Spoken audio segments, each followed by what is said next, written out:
News ভ্যানগার্ডের খবরের জের ধর্মনগর থানার আনন্দবাজার নাকা চেকিং পয়েন্ট থেকে উদ্ধার বিপুল পরিমাণ বার্মিজ সিগারেট। যদিও রহস্যজনকভাবে সিগারেট কারবারি সহ গাড়ি চালক গা ঢাকা দিয়েছে। কিছুদিন আগে লোক দেখানো অভিযান চালিয়ে ধর্মনগর থানার পুলিশ আনন্দবাজার নাকা চেকিং পয়েন্ট থেকে কিছু বার্মিজ সিগারেট উদ্ধার করে।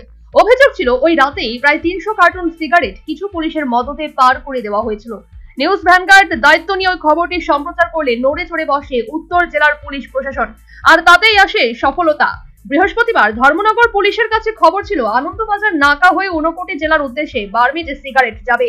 সেই খবরের ভিত্তিতে এদিন মহকুমা পুলিশ আধিকারিক বি জুরিম কুইয়ার নেতৃত্বে আনন্দবাজার নাকায় গাড়ি তল্লাশি শুরু হয়।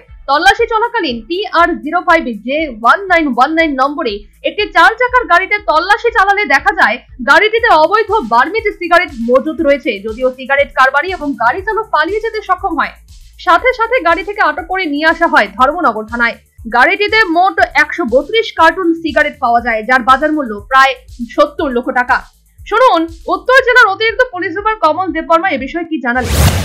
আনন্দবাজার নাকার মধ্যে একটা বোলেরো গাড়ি, যেটা মধ্যে আমরা একটা গোপন খবর আসলো যে এটার মধ্যে কিছু সিগারেট থাকতে পারে।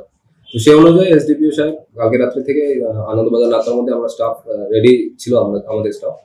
আর সেই খবর ভিত্তিতে আজকে সকাল 8টা নাগাদ সেই গাড়িটা আসে, আর গাড়িটা আমরা ডিটেইন করতে সক্ষম।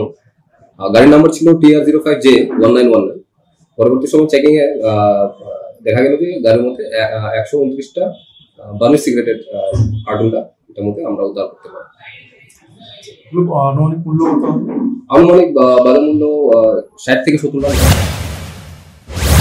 এই ঘটনায় আবারও প্রশ্নের মুখে পড়েছে দামছড়া ও পানিসাগর থানা। কেননা সূত্রের খবর এই সিগারেট গুলো মিজোরাম থেকে দামছড়া হয়ে পানিসাগর পেরিয়ে কৈলাস শহরের উদ্দেশ্যে যাওয়ার সময় আনন্দবাজার নাকায় ধরা পড়েছে। তবে দামছড়া ও পানিসাগর থানার অধীনে থাকা নাকাগুলোতে থাকা পুলিশ চোখে ফাঁকি দিয়ে এই সিগারেট গুলো কি করে আনন্দবাজার নাকা পর্যন্ত এলো? যদিও ওই প্রশ্নের উত্তরে অতিরিক্ত পুলিশ সুপার জানিয়েছেন তদন্ত সাপেক্ষে তিনি অভিযুক্তদের বিরুদ্ধে কঠোর ব্যবস্থা গ্রহণ করবেন। Bureau report, news vanguard.